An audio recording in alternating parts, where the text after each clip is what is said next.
Study IQ IAS, आपका selection हमारा mission. नमस्कार दोस्तों, अरविंद केजरीवाल देश की राजनीति का वो चेहरा जिसने कभी ईमानदारी की राजनीति का अपने आप को प्रतीक बताया था, जिसने बदलाव, राजनीतिक तौर पर बदलाव लाने का, एक नई स्टाइल ऑफ पॉलिटिक्स का दम्भ भरा था, आज वही अरविंद केजरीवाल देश की न्यायपालिका से सीधा टकराव लेते हुए दिखाई दे रहे हैं।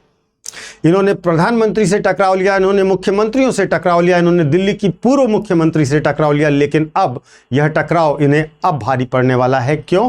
क्योंकि इस पर माफी मांगने से काम नहीं चलेगा। वास्तव में इस बार मामला केवल शराब नीति का नहीं है, केवल ईडी और सीबीआई का भी नहीं है। अब मामला कंटेम्प्ट ऑफ कोर्ट तक पहुंच चुका है। दिल्ली हाईकोर्ट की जज ऑनरेबल जस्टिस स्वर्णकांता शर्मा ने लिकर पॉलिसी वाले केस से खुद को अलग तो कर लिया है, लेकिन जाते जाते उन्होंने एक ऐसा कदम उठा दिया है जिसने अरविंद केजरीवाल, उनके सहयोगी और उनकी पूरी रणनीतिक राजनीति पर एक बहुत बड़ा प्रश्न चिन्ह लगा दिया है। क्या अरविंद केजरीवाल ने कोर्ट पर दबाव बनाने की कोशिश की? क्या बेंच हंटिंग का खेल खेला गया? क्या न्यायपालिका को राजनीतिक नैरेटिव में घसीटने की कोशिश की गई? और सबसे बड़ा सवाल यह है कि क्या अरविंद केजरीवाल अब केवल कानूनी नहीं बल्कि राजनीतिक और नैतिक संकट में भी फंस चुके हैं? तो आज हम भावनाओं से नहीं बल्कि कानून, राजनीति, न्यायपालिका और पावर स्ट्रक्चर के दृष्टिकोण से इस पूरे मामले को समझने का प्रयास करेंगे। देखिए, दिल्ली हाईकोर्ट की जज जस्टिस स्वर्णकांता शर्मा के पीठ के अंदर एक्साइज पॉलिसी केस पर सुनवाई चल रही थी। नीचे की अदालत ने कुछ आरोपियों को डिस्चार्ज कर दिया था, लेकिन जस्टिस स्वर्णकांता शर्मा जिस मामले में सुनवाई कर रही थी वह उसी डिस्चार्ज के मामले पर सुनवाई हो रही थी और उसे उन्होंने स्टे कर दिया था। यहीं से खेल बदल गया, क्योंकि इसके बाद अरविंद केजरीवाल पक्ष की तरफ से रिक्यूजल यानी कि जज को बदलने की अपील की गई, मांग उठाई गई। सुप्रीम कोर्ट गए, वापस उन्हें हाई कोर्ट भेजा गया। कहा गया कि इस जज को यानी कि जस्टिस स्वर्णकांता शर्मा को केस की सुनवाई नहीं करनी चाहिए क्योंकि वो बायस्ड हैं। लेकिन मामला यही नहीं रुका। सोशल मीडिया पर वीडियोस चलने लगे, पुराने भाषण काट पीट कर वायरल किए जाने लगे, जज के बारे में राजनीतिक नैरेटिव फैलाए गए, उनके परिवार तक को मामले में घसीटा गया और फिर अदालत ने कहा कि अब यह केवल आलोचना नहीं रह गई है बल्कि न्यायपालिका की गरिमा पर हमला बनता जा रहा है। और तभी कंटेम्प्ट प्रोसीडिंग्स की बात सामने आई। जस्टिस स्वर्णकांता शर्मा ने कहा, मैं चुप नहीं बैठूंगी, मैं केस से तो खुद को अलग कर रही हूं। लेकिन कंटेम्प्ट ऑफ कोर्ट भारत में बहुत बड़ा मुद्दा है, इसको गंभीरता से समझिएगा। बहुत लोग ये समझते हैं कि कंटेम्प्ट का मतलब है कोर्ट का अनादर करना। नहीं, ऐसा नहीं है। अगर कोई व्यक्ति कोर्ट का माहौल खराब करता है, जज पर दबाव बनाता है, तो हर मामले में कंटेम्प्ट का मामला बनता है। इसको थोड़ा संवैधानिक दृष्टिकोण से समझते हैं। जो कंटेम्प्ट ऑफ कोर्ट की पावर है वो पावर आती है power of court of record के पावर से।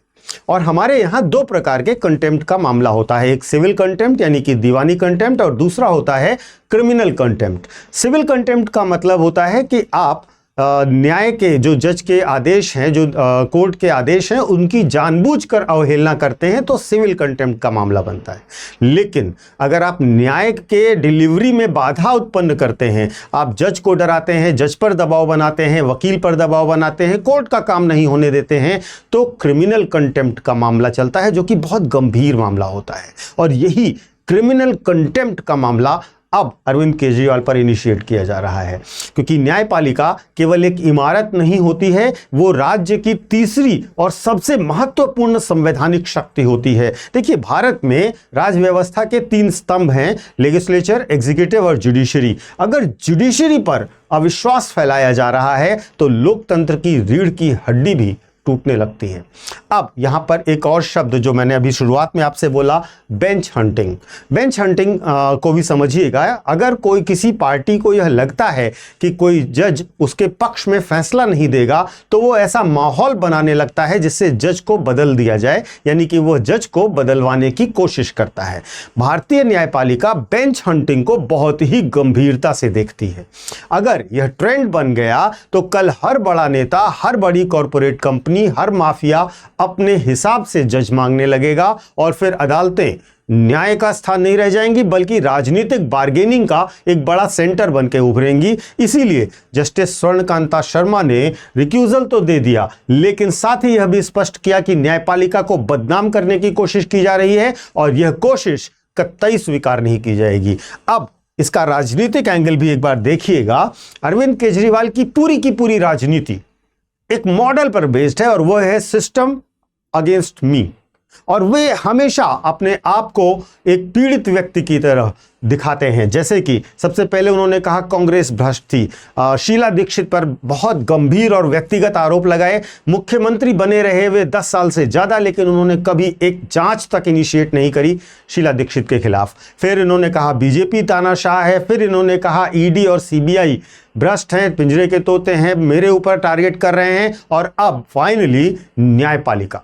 उन्होंने न्यायपालिका पर भी प्रश्न उठाए। अब जब उन्होंने न्यायपालिका पर सवाल उठाया है तो नैरेटिव यह बनता है कि पूरी की पूरी व्यवस्था ही एक जो सबसे बड़े परिवर्तन के प्रतीक हैं अरविंद केजरीवाल, उनके विरुद्ध खड़ी है, और यह रणनीति नई नहीं है। दुनिया भर के पॉपुलिस्ट नेताओं ने इसी एक रणनीति का प्रयोग किया है, लेकिन खतरा तब पैदा हो जाता है जब राजनीतिक संघर्ष और न्यायपालिका के बीच की रेखा को धुंधली करने का प्रयास किया जाता है, जो करने का प्रयास श्री केजरीवाल कर रहे थे।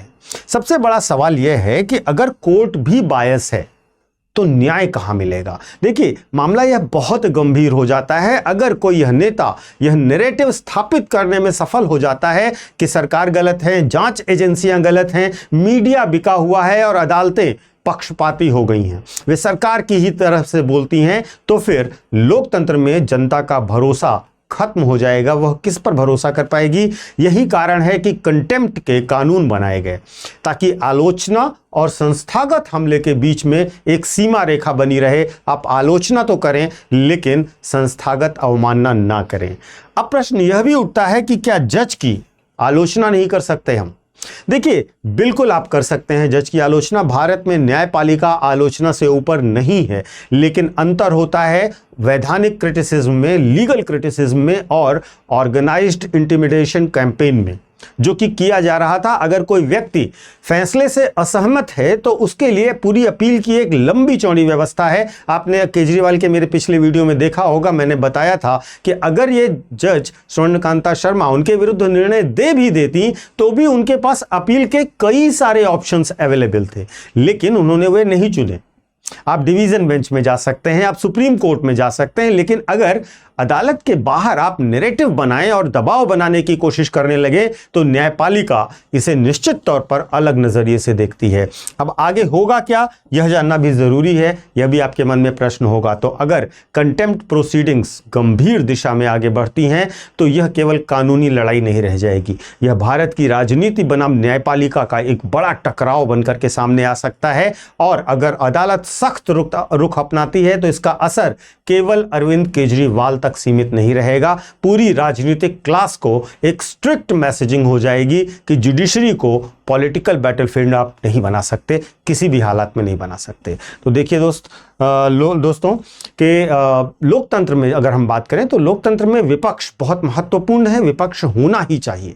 सवाल पूछना बहुत जरूरी है, जहां पर गलती हो उसको इंडिकेट करना भी बहुत जरूरी है, सरकार की आलोचना जरूरी है, लेकिन उतना ही जरूरी है संस्थाओं पर जनता का विश्वास बना रहे। अगर हर फैसला राजनीतिक चश्मे से देखा जाएगा, तो अगर हर जज को आइडियोलॉजिकल कैंप में डाल दिया जाएगा तो देश की न्याय का विचार ही कमजोर हो जाएगा।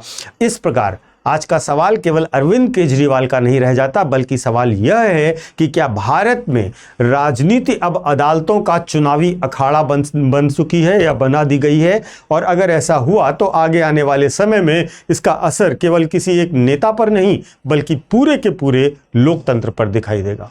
दोस्तों, इस पूरे केस एनालिसिस के बाद मैं आपसे ज़रूर जानना चाहता हूं और आप कमेंट करके अपनी राय अवश्य दीजिएगा कि क्या आपको लगता है कि यह एक कानूनी लड़ाई है या फिर यह भारत की राजनीति के एक खतरनाक मोड़ पर पहुंचने की दिशा है, इंडिकेट है, सिंबल है। जरूर बताइएगा, आपके विचारों का इंतजार रहेगा, कमेंट कीजिएगा। मैं आपको अपने सोशल मीडिया हैंडल्स बता देता हूं। यूपीएससी मेंटोर पंकज सर के नाम से आप मुझे कनेक्ट कर सकते हो इंस्टा और टेलीग्राम पर। यहां पर आपको मेरे सारे वीडियोस के लिंक मिल जाएंगे और इसके साथ साथ आप हम मुझसे कनेक्टेड रहेंगे। महत्वपूर्ण रूप से जो बच्चे यूपीएससी की तैयारी करना चाहते हैं उनके लिए हमारे पास एक बहुत बेहतरीन सा ऑफर है। आप 2027, 2028 या 2029 के लिए अगर यूपीएससी को टारगेट कर रहे हैं और स्टडी IQ IAS से जुड़ना चाहते हैं, एक बेहतरीन बैच लेना चाहते हैं, तो इस समय एक अच्छा सा ऑफर है। आपको 50% फीस में डिस्काउंट दिया जा रहा है और साथ ही साथ डबल वैलिडिटी भी दी जा रही है। इसके साथ अगर आप प्री क्वालिफाई करते हैं तो आपकी पूरी फीस भी रिफंड हो जाएगी। दिल्ली में mains residential programme, 1-to-1 mentorship और 1000 घंटे से ज़्यादा की लाइव क्लासेस भी आपको दी जाएंगी। 18 बुक का सेट आपके घर पहुंचेगा और आपको रेगुलर क्लासेस मिलेंगी। तो देर मत कीजिए, आज इस ऑफर की लास्ट डेट है, जल्द से जल्द ज्वाइन कीजिए। ज्वाइन करने से पहले PK लाइव कोड याद रखिएगा, इस कोड का इस्तेमाल कीजिएगा तो आपको ये सारे बेनिफिट्स मिल जाएंगे। महत्वपूर्ण रूप से कोर्स की डिटेल्स को आप डिस्क्रिप्शन बॉक्स में दिए गए लिंक पर जाकर या हमारे ऐप और वेबसाइट पर जाकर देख सकते हैं, वहां पर आपको इसकी डिटेल्स मिल जाएंगी। Thank you so much. जय हिंद। स्टडी IQ IAS, आपका सिलेक्शन हमारा मिशन।